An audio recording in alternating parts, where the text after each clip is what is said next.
Shalom, salam damai sejahtera dalam kasih Tuhan.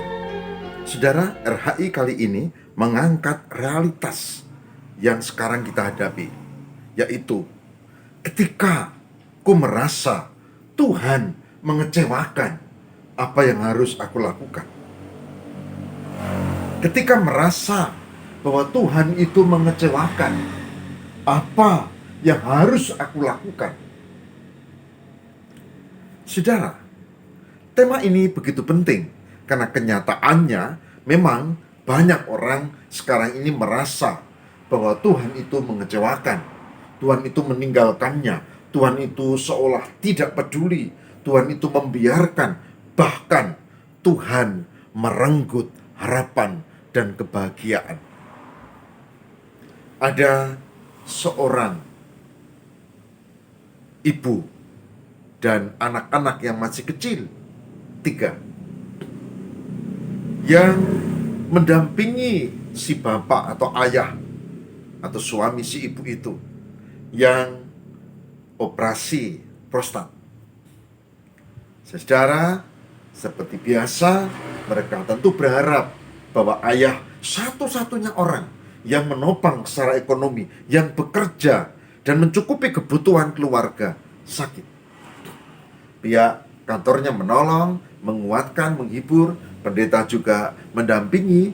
Tapi saudara, ketika operasi dilakukan beberapa hari kemudian dites dan baru ketahuan bahwa ternyata si ayah ini bukan sekedar sakit prostat, tapi ada CA atau kanker prostat. Dan ternyata stadium lanjut dan sudah parah. Singkat cerita, si ayah ini meninggal dunia. Tentu ini membuat goncangan karena di rumah itu hanya ayah yang bekerja. Sementara istri dan anak-anak yang masih kecil, 3, itu butuh biaya. Saudara, ini menjadi goncangan. Dan si istri, Tuhan, mengapa engkau merenggut harapan kami? Engkau mengecewakan. Saudara, usut punya usut, ternyata salah satu aspek yang muncul adalah ketika pemakaman itu banyak yang menghibur dan bahkan yang memimpin renungan mengatakan, kamu, ibu, saudara-saudara, anak mengasihi, mencintai bapakmu, tapi Tuhan lebih mencintainya. Kelihatannya indah ya. Orang meninggal, lalu yang hidup dibilang, ya kamu mengasihi, mencintai.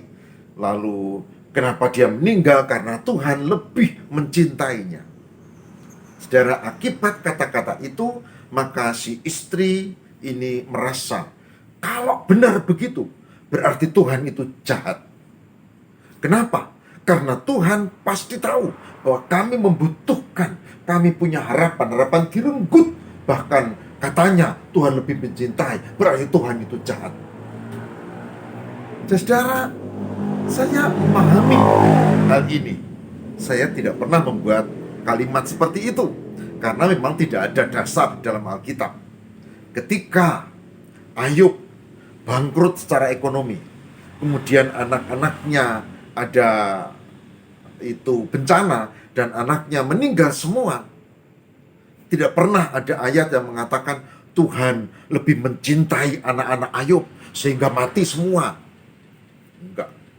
Kita tahu bahwa kematian anak-anak Ayub itu ada andil dari kuasa kegelapan. Bukan soal Tuhan lebih mencintainya. Jadi, ya silakan. Tapi sebagai pendeta, saya tidak pernah membuat hiburan seperti itu. Karena apa? Karena saya yakin bahwa orang yang mati bukan karena dicintai Tuhan.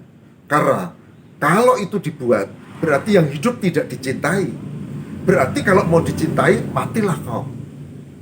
Begitu. Dan itu tidak betul, ya. Tidak betul. Tuhan mencintai semua, baik yang hidup dan yang mati. Tapi kalau Tuhan berkehendak yang hidup ini kembali, itu misteri ilahi. Itu kehendak Allah.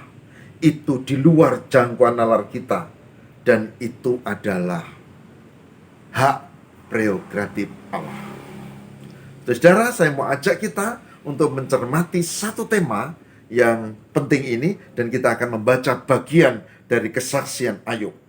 Ayub sedang didekati istrinya, dan istrinya mengatakan, tidak ada gunanya kamu menyembah Tuhan, karena kamu hidupmu sengsara, kemudian bisnismu bangkrut, anak-anakmu meninggal, kamu sendiri sekarang sakit. Dan Ayub tetap dia berserah kepada Allah. Mari kita lihat ayat berikut ini, saudara. Ayub pasal 2 ayat 10. Ayub pasal 2 ayat 10. Yang demikian firman Tuhan. Ayub 2 ayat 10. Tetapi jawab Ayub kepadanya, engkau berbicara seperti perempuan gila. Apakah kita mau menerima yang baik dari Allah, tetapi tidak mau menerima yang buruk? Saya ulangi, engkau berbicara seperti orang gila. Apakah kita mau menerima yang baik dari Allah, tetapi tidak mau menerima yang buruk? Dalam kesemuanya itu Ayub tidak pernah berbuat dosa dengan bibirnya. Ayub 2 ayat 10. Apa yang menarik, saudara? Ketika dia bangkrut, ketika anak-anaknya meninggal, ketika dia sakit bahkan sekujur tubuhnya, Ayub mengatakan, tentu kejadian ini tidak lepas dari kehendak Allah, dan kalau Allah menghendakinya, ya sudah, diterima. Dan Ayub mengatakan, apa mungkin kita mau menerima yang baik dari Allah, tidak mau menerima yang buruk? Jadi Ayub mengakui bahwa hidup ini ada Tuhan yang penuh kuasa. Dan Ayub mengambil sikap pertama, yaitu mengakui kedaulatan Tuhan. Kalau saudara sedang kecewa sekarang, kalau saudara sedang punya persoalan yang terkait dengan keyakinan pada Tuhan, saya sebagai hambanya mengajak berdasarkan ayat Ayub 2 ayat 10 tadi. Saya katakan, cobalah hening, tenang, dan akui bahwa ada kedaulatan Allah. Tuhan tidak bisa disetir oleh siapapun. Tuhan punya kedaulatannya sendiri. Meskipun kita punya kuasa, meskipun kita punya uang banyak, meskipun kita punya kedudukan, tidak pernah ada yang bisa nyetir Allah. Tuhan punya kedaulatan. Jadi di tengah kekecewaan kepada Tuhan, lebih baik kita mengatakan, Tuhan, aku mengakui kedaulatanmu. Meskipun aku tidak tahu apa maksud semua ini. Aku sambil menangis. Jadi cara pertama, kalau kita sedang kecewa kepada Tuhan adalah akui kedaulatan Tuhan. Bahwa kita umat tidak punya kuasa, Tuhan punya kehendak. Bahwa kita tidak memahami, tapi pada saatnya kita mengerti apa maksud Tuhan itu. Karena apa? Yang pertama, kedaulatan Allah harus kita terima. Ini bagian yang penting. Saudara, kalau yang pertama kita diminta mengakui kedaulatan Allah, yang kedua adalah kita harus tetap mengucap syukur. Harus tetap mengucap syukur. Rasul Paulus itu dulu membenci orang Kristen. Dulu dia mengira orang Kristen itu kafir dan menyebutnya begitu.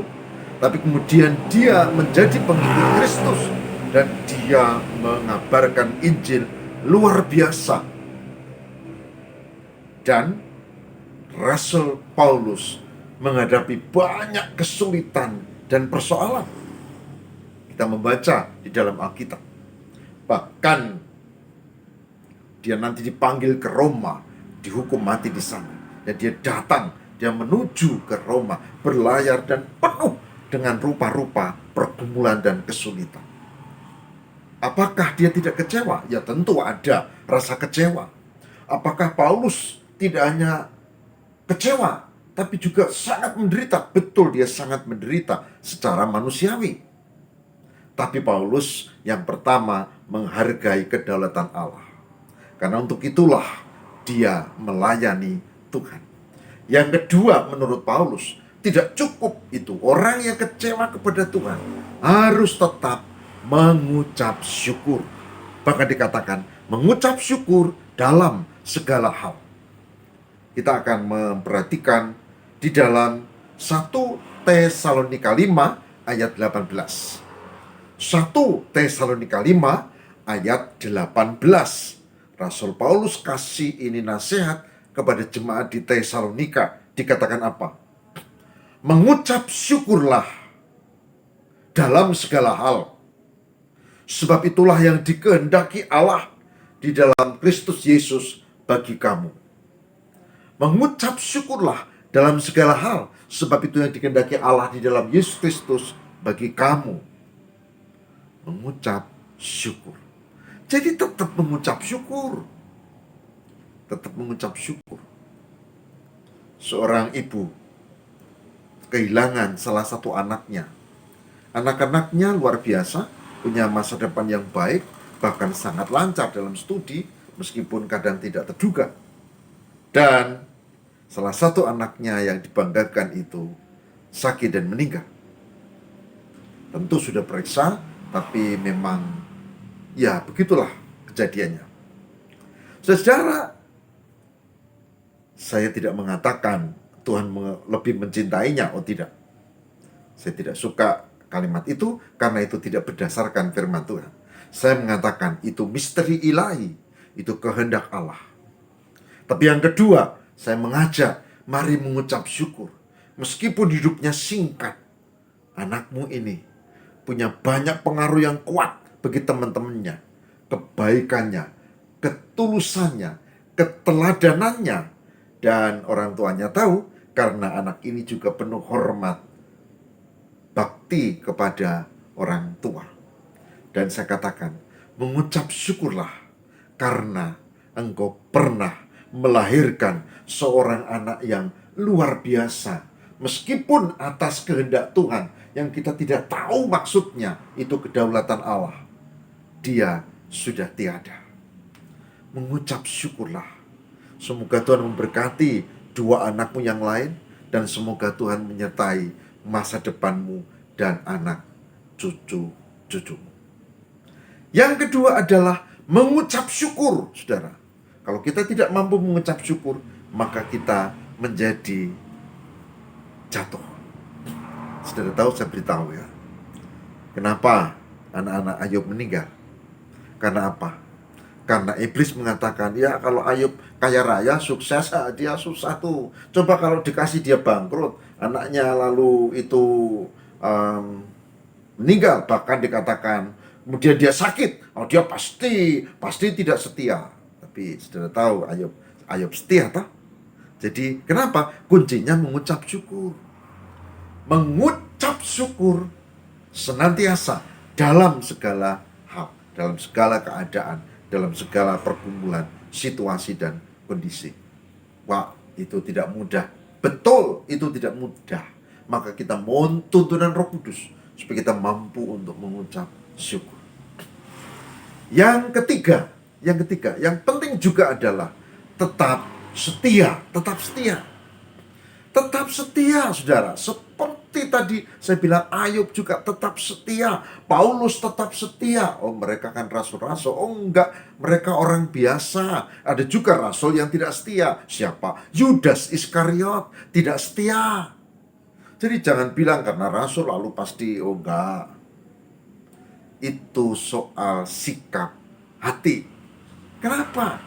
Karena kesetiaan itu yang membawa kita makin diberkati.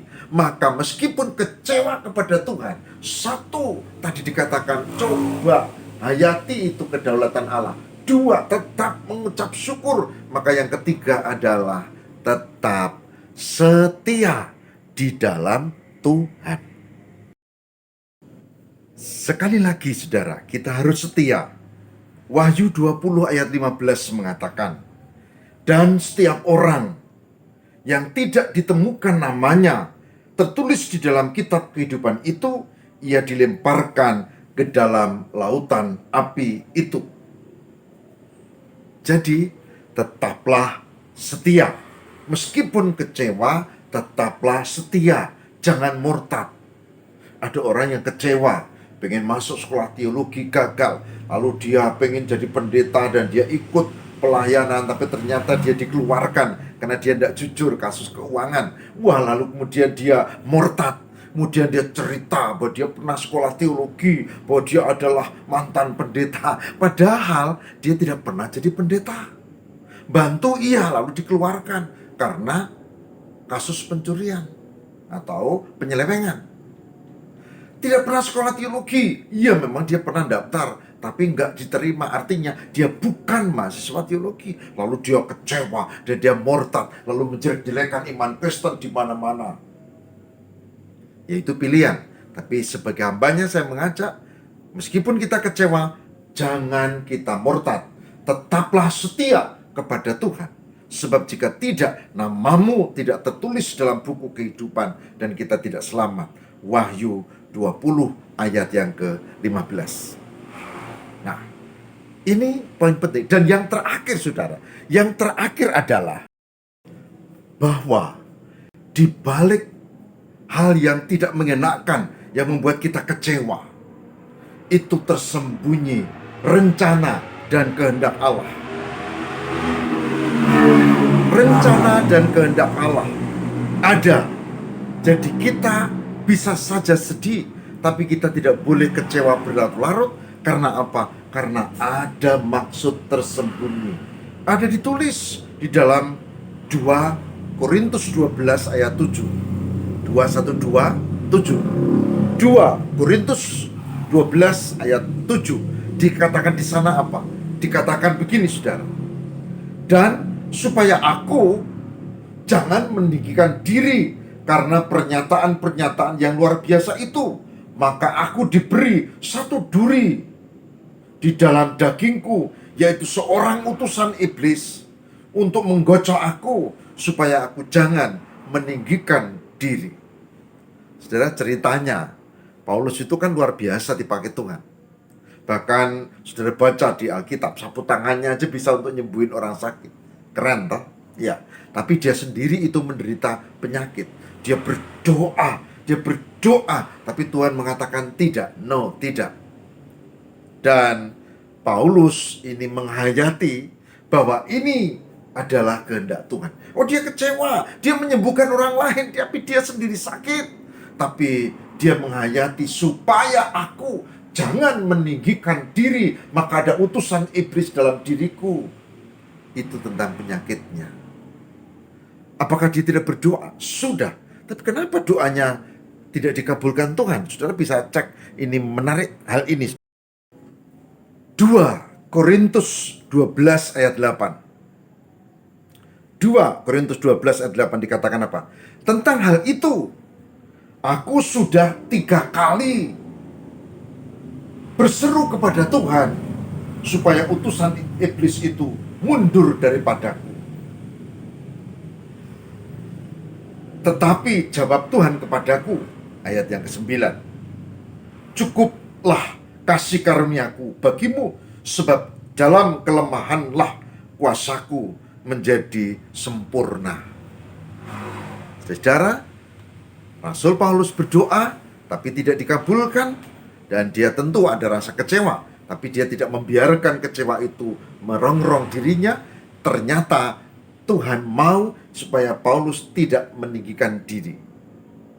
Oleh sebab itu, pada poin yang keempat, kalau kita sedang kecewa adalah yakin Tuhan punya rencana, meskipun kita tidak tahu dan tersembunyi itu rencana Tuhan. Kalau Paulus tahu ini supaya tidak meninggikan diri, kita mungkin tidak seperti Paulus. Jadi kita harus sadar kedaulatan Allah. Kita harus sadar itu. Kita juga harus sungguh-sungguh menghayati bagaimana Allah punya kehendak. Kita lalu mengucap syukur dalam segala hal. Setia senantiasa. Dan yang keempat tadi, yang terakhir, kalau kita sedang kecewa kepada Tuhan, coba sadarilah Tuhan punya kehendak yang kita tidak pahami, dan Tuhan punya kehendak tertentu yang menjadi misteri.